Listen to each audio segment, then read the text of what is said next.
Hello and welcome back to the channel, and today we'll be taking a look at Billboard's latest list of the top 125 artists of all time. And I'm sure many of you Eminem fans are wondering why Eminem, who was the artist of the previous decade, comes in on this list at number 22. I'm sure to many of you guys it doesn't make sense. Better yet, even including the new marketing term known as quote-unquote equivalent sales, Drake in the current decade still doesn't come close to surpassing Eminem's album tally of pure sales. So how is it that Drake ends up ranking higher than Eminem on this current chart? If you're wondering how this is possible, you have come to the right place. And you know Billboard is one of the leading members of the LSM at the moment, so of course you shouldn't expect much transparency from them in explaining how they compiled this list. Before I break this down so you understand how this happened, I have a short story to tell you guys about this channel that is relevant to this topic, which reveals something quite interesting about people in general in regard to how they take things from big publications as gospel.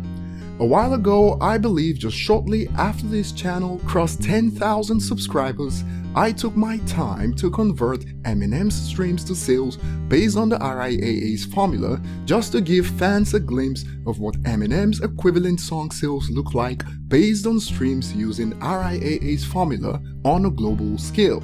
In the video, I was transparent with how I came up with the numbers, and I remember that some Eminem fans on Twitter took issue with this despite my transparency with how I got the numbers. But as soon as a big publication creates a list even without giving a detailed look at how the numbers were obtained, it's taken as gospel. Fast forward to a few months back, Chartmasters.org updated Eminem's global figures using the same formula I used for Eminem streams converted to equivalent sales, and no one takes issue.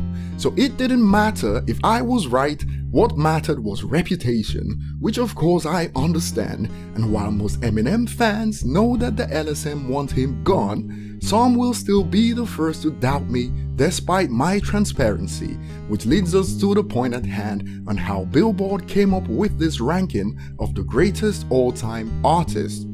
First of all, you need to know that this list is not based on album sales or single sales, which was the standard for over 60 years when it comes to ranking artist success.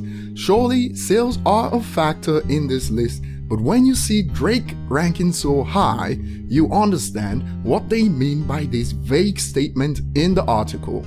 Due to the changes in chart methodology and title turnover rates, certain periods for each chart recap were weighted differently to ensure as equal a representation as possible among all eras. Ask yourself, what does that even mean? How did they come up with what represents equal representation as possible among all eras? And it is simple. Factors like number of appearances on the chart, be it as the primary or featured artist, radio play, and music streams weigh more than actual sales of singles and albums on this chart, so it is highly misleading to call this the greatest artist of all time when actual purchases by music consumers take a backseat to things like radio play and streams.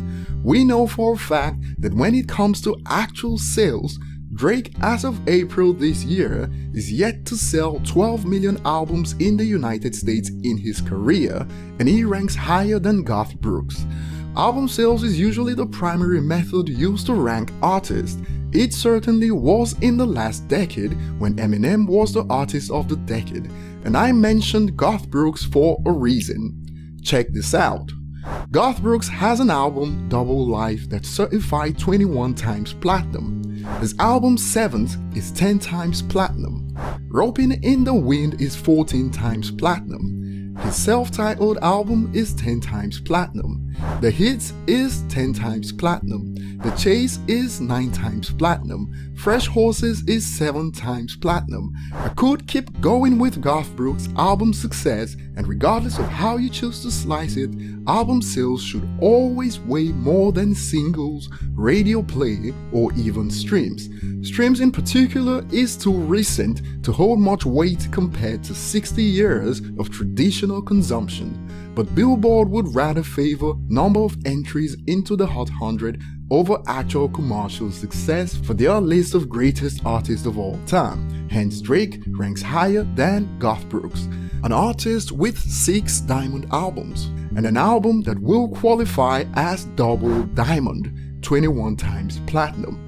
Talk about literally rewriting history by switching things up with a quote-unquote formula.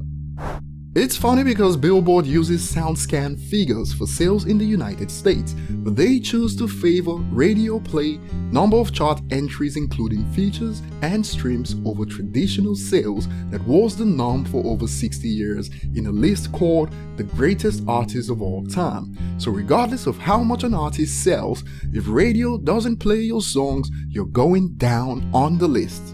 Here's an example of this at play. Let's say E.T. releases an album and it peaks at number 1 for just a single week. It drops from the peak position, but slowly it goes on to sell 10 million in the United States. Another artist releases an album that peaks at number 1 for 3 weeks, but only sells 2 million in total. But the artist has a single from his album that charted at number 1 because of radio play. According to this formula, this artist will be considered more successful than E.T. because I had no number 1 single, ignoring the fact that I sold 10 million albums while this artist only sold 2 million. What are your thoughts on this? Tell us in the comments section. Like and subscribe if you haven't, and see you on the next one.